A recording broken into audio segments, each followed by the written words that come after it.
சந்தியா ராகம் சீரியல்ல இன்னைக்கு என்ன நடக்க போகுதுன்னு பார்க்கலாம். வாங்க வீடியோக்குள்ள போலாம். தனா நம்ம 2 பேத்துக்குமே வீட்ல பேசி தான் நிச்சயதார்த்தம் நடந்ததுன்னு அவங்க நினைச்சிட்டு இருக்காங்க. ஆனா நம்ம 2 பேரும் லவ் பண்ண விஷயம் உங்க வீட்டுக்கு தெரியாதுல்ல. இதை வேணா நான் சொல்லட்டுமான்னு மிரட்டுறாங்க கார்த்தி. என்ன பேசுறீங்க? புரிஞ்சுதான் பேசுறீங்களான்னு தனா கேட்க, ஆமா நம்ம 2 பேரும் லவ் பண்ண விஷயம் தெரிஞ்சதுக்கு அப்புறமா பஞ்சாயத்தை கூட்டி உன்னையும் என்னையும் சேர்த்து வைப்பாங்கல்லன்னு கேக்குறாங்க கார்த்தி. ஐயோ இப்போ போய் இதெல்லாம் எதுக்கு சொல்லிக்கிட்டு இருக்கிறீங்கன்னு தனா கேட்கவும், இல்ல இதை சொன்னா தான் நம்ம 2 பேர்த்தையும் ஒண்ணு சேர்த்து வைப்பாங்க. இப்பவே நான் போய் சொல்றேன்னு சொல்லி கார்த்தி போறாங்க.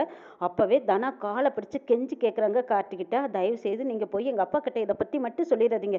என் மேலே இருந்தால் நம்பிக்கையே போயிடும். எங்கள் அப்பா உயிரையே விட்டுடுவாரு அப்படின்னு தனா கெஞ்சிக்கிட்டு இருக்கிறாங்க. எங்கள் அப்பா வாழ்றதே இப்போ எனக்காகத்தான். இந்த உண்மையெல்லாம் தெரிஞ்சா எங்கள் அப்பா உண்மையிலுமே உயிரை விட்டுருவாரு, என்னை வெறுத்துருவாரு. தயவு செய்து இந்த விஷயத்தை மட்டும் அவர்கிட்ட போய் சொல்லிடாதீங்கன்னு கெஞ்சுறாங்க தனா. அவரோட நிம்மதியை கெடுத்துடாதீங்கன்னு தனா கேட்கவும், அப்போ என்னோட நிம்மதி போயினா பரவாயில்லையா? இங்கே பாரு, இப்போவே நான் போய் உங்கள் அப்பா கிட்ட சொல்லித்தான் தீருவேன். நம்ம 2 பேரும் சந்தோஷமா வாழணும்னா நான் இந்த விஷயத்த சொல்லுவேங்கிறாங்க கார்த்தி. சரிதானா, உங்கள் அப்பா கிட்ட இந்த விஷயத்த நான் சொல்லக்கூடாதுன்னா நீ உடனே நாளைக்கு எங்கள் பண்ண வீட்டுக்கு வா, நான் உங்ககிட்ட கொஞ்சம் பேசணுங்கிறாங்க. ஐயோ நான் எதுக்கு அங்கே வரணுங்கிறாங்க. ஆமாம் நான் உங்ககிட்ட கொஞ்சம் தனியாக பேசியே ஆகணும், மனமிட்டு பேசணுங்கிறாங்க கார்த்தி. நாளைக்கு நீ பண்ண வீட்டுக்கு வந்தீங்கன்னா இந்த விஷயத்தை பற்றி நான் சொல்ல மாட்டேன். அப்படி வரலை நான் உடனுக்குடனே இந்த விஷயத்த உங்கள் அப்பா கிட்ட சொல்லியே தீர்வேன்னு சொல்லிட்டு கார்த்தி அங்கே சாவகாசமாக மாடிப்படியிலேருந்து இறங்கி வந்துக்கிட்டு இருக்கிறாங்க. ஜானகி பார்த்துட்டு, டேய் நீ என்னடா இங்கே என்னடா பண்ணிட்டு இருக்கிறேன்னு கேட்குறாங்க. அதுவா உங்கள் பொண்ணுக்கிட்ட நான் பேசிட்டு இருந்துட்டு வரேங்கிறாங்க. என் பொண்ணுக்கிட்ட உனக்கு என்னடா பேச்சுன்னு கேட்கும். என்ன பேசினேன் ஏது பேசினேன்னால உங்ககிட்ட சொல்ல முடியாது அப்படின்னு சொல்லவும், டேய் உன்னை பற்றி எனக்கு தெரியுமாடா அயோக்கிய ராஸ்கல்ங்கிறாங்க. ஓ என்னை பற்றி உங்களுக்கு நல்லா தெரியுமா? தெரிஞ்சுமா என்கிட்ட பேசுகிறீங்க? உங்கள் பொண்ணை நான் சும்மா விட மாட்டேங்கிறாங்க. டேய் தனாவோட அப்பாவுக்கு மட்டும் தெரிஞ்சது உன்னை சும்மா விட மாட்டேங்கிறாங்க. அப்படியா? போய் இப்போவே சொல்லுங்க. எனக்கெல்லாம் எந்த பயமும் இல்லை. நான் தினம் தினம் இப்படி தான் வருவேன், உங்கள் பொண்ணை பார்த்து பேசிட்டு தான் போவேன். உங்களுக்கு தைரியம் இருந்தால் போய் தனாவோட அப்பா கிட்ட சொல்லுங்கிறாங்க. ஜானகி முடிஞ்ச வரைக்கும் கெஞ்சி பார்க்குறாங்க. டே அவ ஒரு அப்பா வீடா, தயவுசெய்து என் பொண்ணை விட்டுடா கார்த்தி. நாளைக்கு வேணா உங்கள் பொண்ணை எங்கள் பண்ண வீட்டுக்கு அனுப்பி வைங்க. உங்கள் பொண்ணை நான் விட்டுறேன்னு சொல்கிறாங்க கார்த்தி. இதை கேட்டதும் ஜானகிக்கு சரியான கோபம் வருது. வந்ததும் பலார்னு ஓங்கி கார்த்தி அரைகிறாங்க. ஓ இதுக்கும் சேர்த்து நீ அனுபவிப்பேன், உன் பொண்ணை நான் சும்மா விட போகிறதில்ல சொல்லிட்டு கார்த்தி அங்கிருந்து போறாங்க. ஜானகி அவ்வளோ ஒரு கோவத்தோட என்ன செய்யறதுன்னு தெரியாம நிக்கிறாங்க. மாயாவுக்கும் கார்த்தியை பார்த்ததும் சரியான கோவம். ஓடி வந்து, பெரியமா என்னாச்சுன்னு கேட்குறாங்க. அயோக்கிய ராஸ்கல் எதுக்கு வந்துட்டு போறான் பெரியமான்னு கேட்குறாங்க. மாயா, இவன் தனாவை நிம்மதியாவே வாழ விட மாட்டான் மாயா. இவன் தனாவை பார்த்து ஏதோ மிரட்டிட்டு போறான். அவன் என்கிட்ட அநாகரிகமா பேசுறான். எனக்கு வர்ற கோவத்துக்கு அவன் அப்படியே கொன்னு போட்டுடலான்னு இருக்கு மாயாங்கிறாங்க ஜானகி. பெரியமா அதை விடுங்க, சரி வாங்க இப்பவே போய் தனாவை பார்த்துட்டு வரலான்னு சொல்லி ஜானகி மாயா 2 பேரும் தனா ரூமுக்கு போறாங்க. தனா சோகமா அங்க சாஞ்சு கொண்டிருக்காங்க. ஜானகி வந்ததும், தனா என்னாச்சு, ஏன் இன்னும் தூங்கலையான்னு கேட்குறாங்க. இல்லைம்மா எனக்கு தூக்கமே வரல.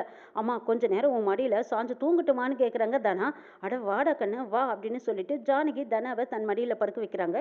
தனா கார்த்தி மிரட்டனதை நினச்சி பார்க்குறாங்க. நாளைக்கு நீ பண்ண வீட்டுக்கு வந்தீங்கன்னா நான் உன்னை பற்றியோ உங்கள் அப்பா கிட்ட எதுவும் சொல்ல மாட்டேன்னு சொல்லியிருப்பாங்க. ஜானகி கிட்ட சொன்னதையும் நினச்சி பார்க்குறாங்க. ஜானகிம்மா நாளைக்கு உங்கள் பொண்ணை பண்ண வீட்டுக்கு அனுப்பி வைங்க, அதுக்கப்புறமா உங்கள் பொண்ணை நான் தொந்தரவு பண்ண மாட்டேன்னு சொல்லியிருப்பாங்க. மாயாவும் நினச்சி பார்ப்பாங்க, சீக்கிரமாக தனா என் மேலே இருக்கிற காதலால் என் காலில் வந்து விழுவா பாருன்னு சொல்லிடு சவால் விட்ட கார்த்தியை நினைச்சு பார்க்குறாங்க. 3 பேருமே கார்த்தி சொன்னதை நினைச்சு பார்த்துட்டு அப்படியே கண் அசந்துடுறாங்க. பொழுது விடிஞ்சதுமே ஊர்க்காரங்க எல்லாரும் ரகுராம் வீட்டுக்கு வந்திருக்காங்க. ஐயா இன்னைக்கு அமாவாசை, கோயிலில் மயான பூஜை இருக்கு, 10 மணிக்கு தொடங்க இருக்கிறோம், நீங்க வந்து தொடங்கி வைக்கணும், நீங்க வந்து தொடங்கி வச்சா நல்லா இருக்கும்னு கூப்பிடுறாங்க. அப்படியா, சரி கண்டிப்பா வந்துடுறேன் போங்கிறாங்க ரகுராம். தெரியுமா அது என்ன மயான கொள்ளைன்னு மாயா கேட்குறாங்க. அதுவா ஊருக்குள்ள இருக்கிற அங்காள பரமேஸ்வரியோட எல்லை கோயில்ல குறிப்பிட்ட அமாவாசை அன்னைக்கு அந்த பூஜையை ஆரம்பிப்பாங்க. நம்ம ஊர்ல கருப்பன் வேட்டைக்கு போவோமே அந்த மாதிரியா பெரியமான்னு கேட்குறாங்க மாயா. ஐயோ அப்படியெல்லாம் இல்லை, இது வேற. இந்த மயானத்தில் இருக்கிற அந்த சாமி நைட்டு சுடுகாட்டில் தங்கிட்டு அடுத்த நாள் காலையில் தான் எல்லைக்கு வரும். அப்படின்னா இதை நம்ம போய் பார்க்கலாமா பெரியமான்னு மாயா ஆசையாக கேட்குறாங்க. மாயா இதெல்லாம் பார்த்தீங்கன்னா நீ பயந்துக்குவ, சாமி ஆக்ரோஷத்தோடு இருக்கும், சின்ன வயசில் நான் பார்த்துருக்கேன்னு சொல்கிறாங்க கதை. அது பார்க்கறக்கே ஆக்ரோஷமாக இருக்கிறது மட்டும் இல்லாமல் சில பேர் பார்த்தாங்கன்னா அவங்களுக்கு காய்ச்சலே வந்துடும்.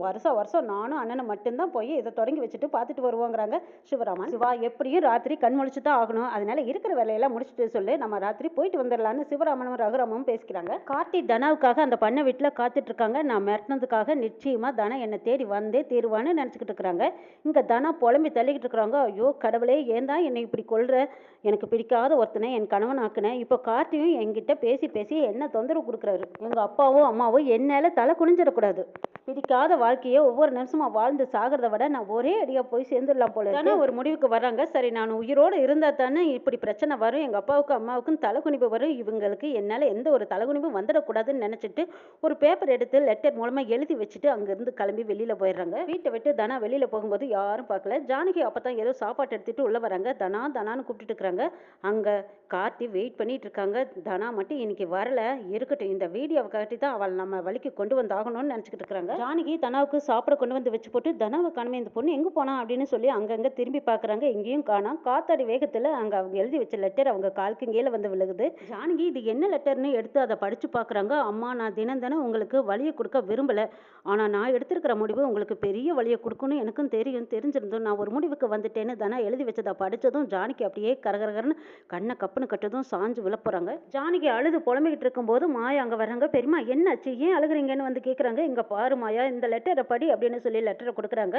மாயா அந்த லெட்டரை படிச்சு பார்த்துட்டு, மாயா பெரியமா நீங்க அழுகாதீங்க, இது எல்லாம் கார்த்தி பண்ணின வேலையாத்தான் இருக்கும், அதனாலதான் தானா கார்த்தியை தேடி போயிருப்பாளா இருக்கும், அவ எங்க போயிருப்பான்னு எனக்கு தெரியும் பெரியமா, நீங்க அழுகாதீங்க, தைரியமா பெரியமா, நீங்க இந்த விஷயத்தை யார்கிட்டயும் சொல்ல வேண்டாம், தெரிஞ்சா எல்லாரும் பயப்படுவாங்க, முக்கியமா பெரியப்பாவுக்கு தெரிய வேண்டாம், தெரிஞ்சா அவங்கனால தாங்கிக்க முடியாது, நான் போய் கண்டிப்பா தனாவோட திரும்பி வரேன் பெரியமா, நீங்க தைரியமா இருங்கன்னு சொல்லிட்டு மாயா அந்த லெட்டரும் கைமா அங்கிருந்து கிளம்பி போறாங்க. கடவுளே தனாவுக்கு எதுவுமே ஆயிடக்கூடாதுன்னு சாமி கிட்ட வேண்டிக்கிட்டு இருக்கிறாங்க. ஜனகராம் நல்லா அசந்து தூங்கிட்டு இருக்காங்க. அப்ப தனா மருந்த குடிக்கிற மாதிரி கனவு கண்டதும் டக்குன்னு எழுந்திருச்சு கொண்டு தனா தனாங்கிறாங்க. அண்ணே என்னாச்சு அப்படின்னு சிவராமன் வந்து கேட்கவும், தனாவை பார்க்கணும், போய் ஒரு நிமிஷம் தனாவை கூட்டிட்டு வா சிவாங்கிறாங்க. அப்படி என்ன, இருங்க நான் இப்பவே போய் கூட்டிட்டு வரேன்னு சொல்லிட்டு சிவா தனாவோட ரூமுக்கு போறாங்க. தனாவோட ரூம்ல தனா தனான்னு கூப்பிட்டு பாக்குறாங்க. தனாவாங்க காணா. ஜானகி வெளியிலேயே மாயா எப்படியாவது தனாவை கூட்டிட்டு வந்துடணும் கடவுளேன்னு வேண்டிக்கிட்டு தடத்தையே பார்த்துக்கிட்டு நிக்கிறாங்க ஜானகி. அப்பதான் சிவராமன் வந்ததும் தனா தனான்னு கூப்பிட்டு வராங்க. அண்ணி தனா எங்கன்னு கேக்குறாங்க. தனா அவ ரூம்ல தான் இருப்பா அப்படிங்கிறாங்க ஜானகி. இல்லையே நான் அவ ரூம்ல பார்த்துட்டு வந்துட்டேன், எங்க போயிருப்பான்னு கேக்குறாங்க. ஏன் சிவா எதுக்கு கேக்குற தனாவை அப்படின்னு கேக்குறாங்க ஜானகி. அண்ணன் கூட்டிட்டு வர சொன்னாங்கன்னு சொல்றாங்க சிவா. ஆமா அவ ரூம்ல இல்லையே, எங்க போயிட்டான்னு கேட்கவும், அடடா இப்பதான்ப்பா எனக்கு ஞாபகத்துல வருது, அவ ஃப்ரெண்டை பாக்குறேன்னு போயிருக்கா, இப்போ வந்துடுவா அப்படிங்கிறாங்க ஜானகி.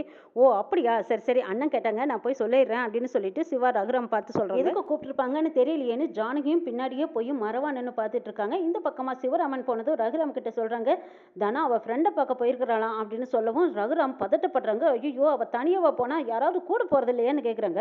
அண்ணே அவ ஃப்ரெண்டை பார்க்கத்தானே போயிருக்கா, இதுக்கு என்ன பயப்படுறீங்கிறாங்க. முகமே சரியில்லையே, ஏன் பயப்படுறீங்கன்னு சிவா கேட்கவும், இல்லை சிவா நான் நல்லா அசந்து தூங்கிட்டு இருந்தேன், அப்பா என்னை மன்னிச்சிடுங்கப்பான்னு சொல்லிட்டு வீட்டை விட்டு வெளியே போய் ஏதோ மருந்து குடிச்ச மாதிரி கனவு கண்டேன். கனவு கண்டதுலேருந்து எனக்கு பதட்டமாவே இருக்கு, தனாவுக்கு என்ன ஆச்சோ ஏதாச்சோன்னு எனக்குள்ள ஒரு பயம் அப்படிங்கிறாங்க ரகுராம். அந்த பக்கமா ஜானகி நின்றுக்கிட்டு பயப்படுறாங்க. ஐயோ தனா லெட்டர் எழுதி வச்சுட்டு போன மாதிரியே இவரும் கனவு கண்டிருக்காரு, தனாவுக்கு என்ன ஆகுமோ ஏதாகுமோ தெரியலையே, எப்படியாவது நல்லபடியா திரும்பி வந்துட்டானா போதுமே அப்படின்னு ஜானகி நினைச்சிட்டு இருக்காங்க. இந்த பக்கமா சிவராமன் ரகுராமுக்கு ஆறுதல் சொல்லிட்டு இருக்காங்க. அண்ணே நீங்க தனாவையே நினைச்சிட்டு இருக்கீங்க, அதுவும் பயந்து போயிருக்கீங்க, அவ வாழ்க்கை என்னாச்சோ ஏதாச்சோன்னு பயத்துலனாலதான் உங்களுக்கு இப்படி ஒரு கனவு வந்துருக்கு. அண்ணே நீங்க கனவு கண்ட மாதிரியெல்லாம் எதுவும் நடக்காது, தனா தான் இப்ப எல்லா பேர்த்துக்கிட்டையும் சகஜமா பேசிக்கிட்டு நல்லா சிரிச்சு சந்தோஷமா தானே இருக்கா, நீங்களே கண்ணார பாத்தீங்கல்ல. அண்ணே இன்னைக்கு ராத்திரி மயான பூஜை இருக்கு, நம்ம ரெண்டு பேரும் வெடி வரைக்கும் கண்ணு முழிச்சாகணும், அதனால நீங்க இப்போதைக்கு நல்லா படுத்து ரெஸ்ட் எடுங்கண்ணே, தனா வந்ததும் நேரா உங்களை வந்து பார்க்க சொல்றேன், நீங்க படுத்து ரெஸ்ட் எடுங்கண்ணேன்னு சொல்லிட்டு சிவராமன் அங்க இருந்து போறாங்க. பதட்டத்தோட எப்படியாவது மாயா தனாவை கூட்டிட்டு வந்தா பரவாயில்லையே அப்படின்னு சொல்லிட்டு தடம்